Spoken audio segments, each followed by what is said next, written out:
Good morning, dear children. So, today I am going to teach you the second chapter of Hornbill, that is, we are not afraid to die if we can all be together. The chapter is full of thrill, adventure, and excitement. It's written by Jordan Cook and Ellen East. Now, just look about the authors. Jordan Cook was born on December 3, 1978, in Toronto. Is a two-time Canadian Olympic sailor. He sails for the Royal Canadian Yacht Club. He is the son of Stephen Cook and Linda Cook. He had a great interest in writing stories too. Then second author, that is Ellen. Ellen was admitted to the role of solicitors in 2003 and has gained extensive experience as an litigator, manager, and legal trainer. In 2004, he co founded and managed a niche legal practice specializing in criminal litigation and prison law, gaining higher rights of audience in criminal proceedings and working as a duty solicitor. In 2007, he joined the Crown Prosecution Service as a senior Crown prosecutor. Overview of the chapter. We are not afraid to die if we can all be together tells us about the thrilling journey and the extreme bravery and skills exhibited by Jordan Cook, his family and crewmen in a war with water and waves for existence. So here is the description of the parts of the ship. There are some nautical terms. Nautical means which are used in navy, and some of the words you will find in the chapter also. So I have given you the description of the parts of the ship so that it will be easy for you to understand about which part we are talking about. Let's begin with the summary of the chapter. A dream to duplicate the round the world voyage. The narrator, a 37-year-old businessman, and his wife Mary have dreamt to voyage around the world like the famous Captain James Cook. Voyage means journey. So both narrator and his wife, they had a dream to go on a sea journey, or rather duplicate the sea journey which was done by James Cook some 200 years ago. For the voyage, they have been perfecting their seafaring skills for the past 16 years. So, since they have to go on a voyage, so they were since last 16 years they are learning how to tackle the situation in the sea. They were just perfecting their skills to manage with the sea. They have got a professionally built 23-meter and 30-ton wooden hulled boat. So to go on a voyage, they got a ship built and they kept the name Wave Walker. The ship was 23-meter long and it was 30-ton in weight. It was made of wooden. The boat has been tested for months in the roughest of the weather. So before starting the journey, they tested the ship many times in the roughest weather. The beginning of the voyage.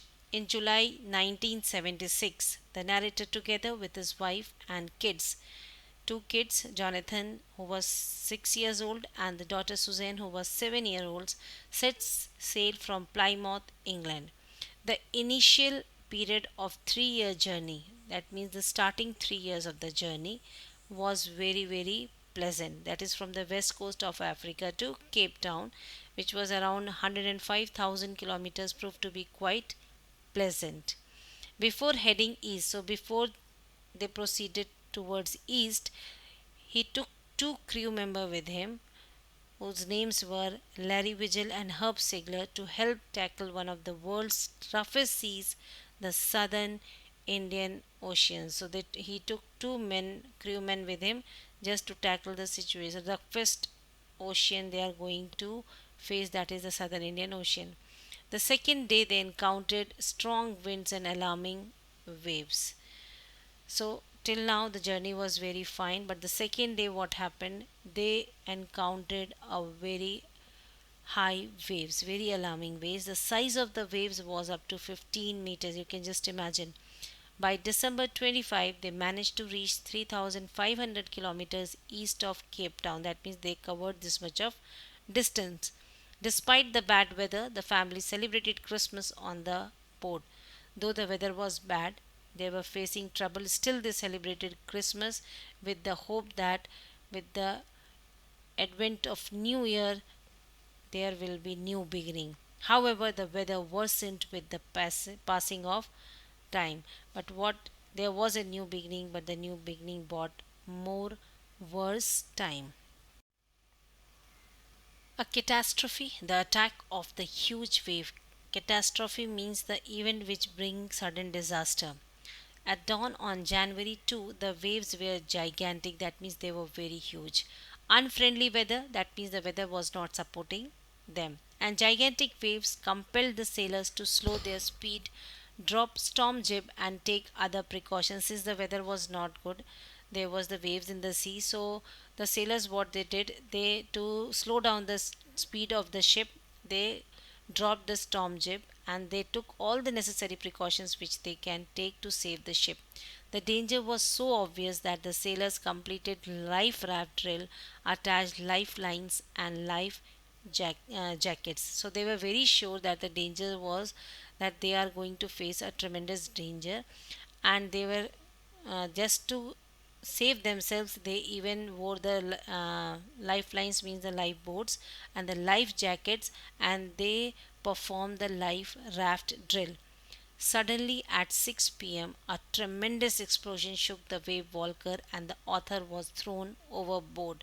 So they were not expecting that the waves will be so huge. Suddenly at 6 p.m., a huge wave came, and it roared like anything. There was an explosion, and suddenly the author who was there on the wheel, he was thrown and he was now below the waves. The ship was about to capsize when another gigantic wave hit it, tossing it upright once again. So the ship was about to drown inside the water, but suddenly another huge wave came and it tossed, and the ship was again on the waves, and the author who was below the waves was thrown back on the deck, his head and ribs smashing against the wall, and it was so hard that his head got smashed, his ribs got broken.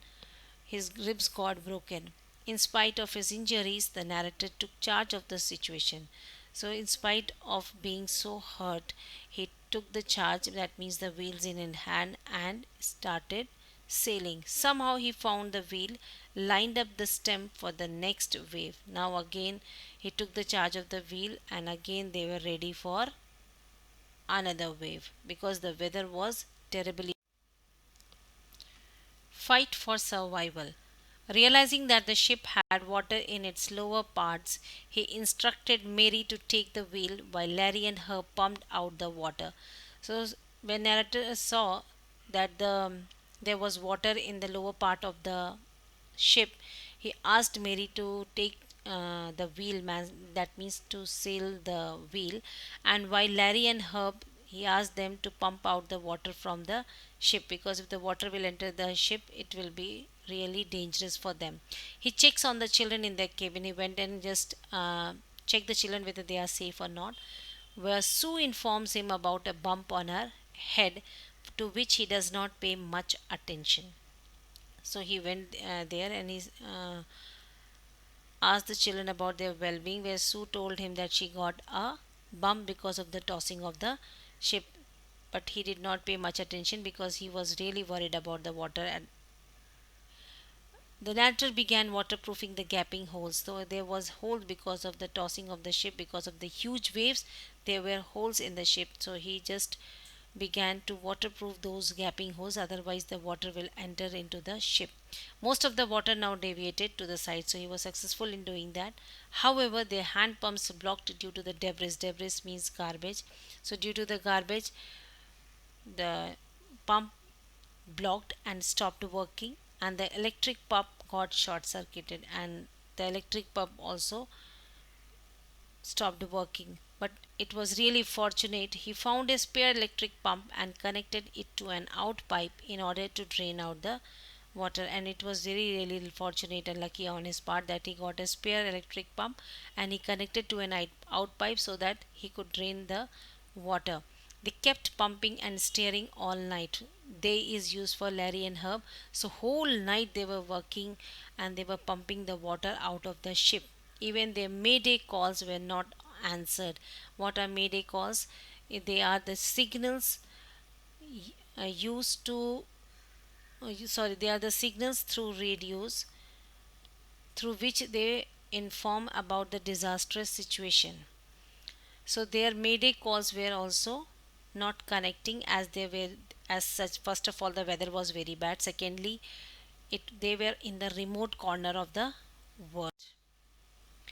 Injuries of Suzanne. Sue's head swelled, so she got her head got bum and then she got a swelling on her forehead. Her eyes went back and as has a deep cut on her arm. That means she was badly hurt. On being asked about her injuries, she replied to her father that she did not want to bother him when he was trying to save them. So when her father asked why she didn't inform him about, because he went there into the cabin to ask about the well-being of the children. So when he asked him why you didn't inform me when I went to ask you, she said that she didn't want to disturb him because he was busy in saving us. He was trying his level best to save the children. He was busy with that. That's why she does not want to disturb her father. Look how maturely such a small girl is behaving. Desperation to reach the land. The family managed to survive for 15 hours. Just imagine 15 hours they were in the rough weather, in the rough sea. Since the wave hit the boat, the water levels were controlled to a considerable level, but they still had leaks below the water line. So all of you are big enough to understand that if there is leaks in the ship, the water may enter into it and ship might might drown. They decided to rest and work in rotation. Now, since everybody was tired, so now they decided that they will work in rotation. That one time, if one is working, the other will take rest, then the other will work, rest of them will take rest. The wave had left Wave Walker in a considerably bad state. That means the ship was badly wrecked. Since it was not in a condition to make them reach Australia, they decided and hoped to reach the nearest island. So the condition of the ship became so bad that it became really difficult for them to reach Australia. So anyhow they decided that whichever nearest island they will get, they will reach there. And the nearest island was Isle Amsterdam, a French scientist base. So there was an island on which there was a scientific base. So they decided to get there. Unfortunately, the chance to reach the island were very slim unless the wind and seas subside. So until and unless the weather become pleasant, the waves become calm, it was not possible for them to reach the island. Besides, their supporting engine had also been damaged. Not only the weather, but the supporting engine has also stopped working. Their equipments, they were also in a very bad condition. That's why it was really becoming difficult for them to reach the island. January 4 and 5. After pumping out the water for 36 hours continuously, they took a sigh of relief as just a few centimeters of water was left to be pumped out. So, with the untiring effort of both the crew member, it was possible to pump out the water, and only few centimeters of water was left in the ship. They decided to hoist the storm jib as the main mast is destroyed and head towards the supposed location of the island. So they decided to hoist the storm jib since the main mast has been destroyed badly, and then they decided that they will head towards the Isle Amsterdam. Having found some cornered beef and crackers, they ate their first meal in 2 days. Since the situation was so bad, so worse that they even can't think of having food. So, after 2 days facing such a harsh weather and harsh condition than they had whatever food was left on the ship. However, their relief was short lived, though they were very relieved that the situation is under control, but it was really short lived. That means again the situation got worse. The weather starts changing for the worse, and by the morning of January 5, they were again left desperate. That means again the weather worsened. Courageous Jonathan. As the narrator went to comfort the children, he was left spellbound to see the fearlessness of his son, Jonathan, who says that he does not fear death as long as they all are together. This fills the narrator with determination and courage to fight the sea. So when the narrator he went to comfort the children, his son first of all asked him whether they were going to die. He assured Jonathan that he would try his level best to make it. Make it means to survive or to save them. To this, his son replied that they were not afraid to die till they all were together, and such a matured reply from such a little boy, right? Now, this filled the narrator with determination and gave a courage to fight back. The ongoing struggle. He tried his best to protect the weakened starboard side. That evening, the narrator and his wife sat together holding hands, feeling hopeless and thinking that their end is approaching. I told you they became very hopeless that it's really very hard for them to survive now. But still, with all the moral support that he received from his children, he continued his efforts. That means his children were really an inspiration for him. His children were backing him. His children were giving him moral support, and because of them, every time after falling, he used to get up and had the courage to fight back just for his children. Fortunately, Wave Walker sailed through the storm. So now Wave Walker was able to make it through the storm. He worked on the wind speeds in order to calculate their exact position. Now all the calculation was going on so that he could reach the nearest island. While he was thinking, Sue gave him a greeting card expressing her love, gratitude, and optimism. So he received a greeting card from his daughter, which was full of love, gratitude, thanks. The gratitude means thankfulness, and she was really thankful what his dad was doing, and optimism means positivity. Though he was not very convinced, he instructed Larry to steer a course of 185 degrees. So, though he instructed Larry, but he was not very sure that by doing so he will reach the nearest island because he has lost all hope. He was not knowing where his ship is heading towards.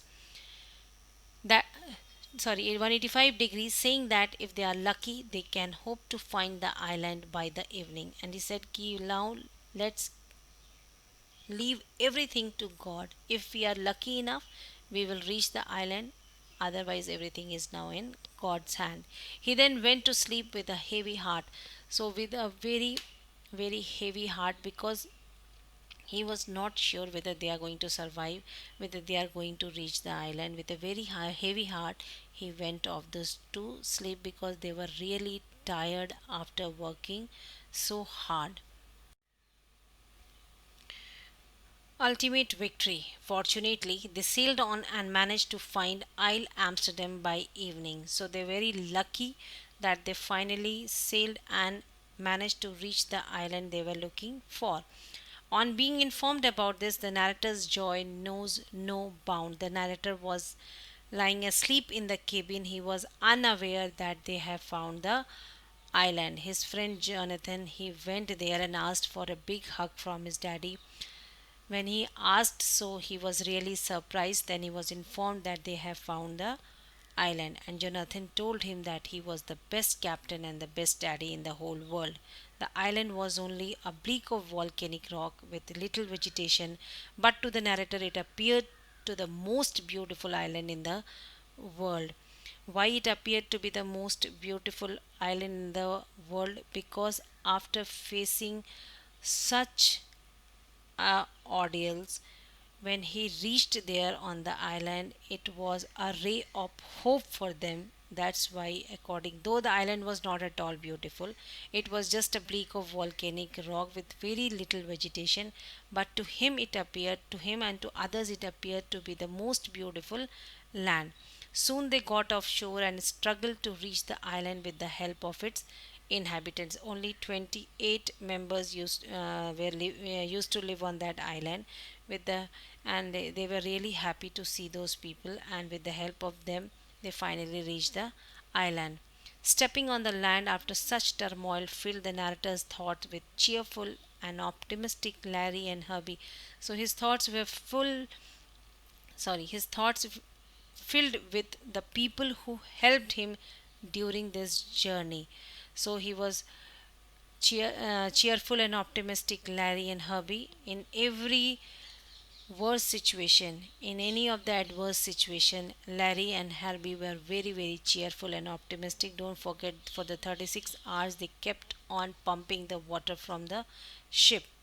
Supportive Mary, his wife, who was very supportive, and most importantly, two of his children, brave 7-year-old girl who did not want her parents to worry about her head injuries, and a 6-year-old boy who is not afraid to die. So these people really was a big moral support for him.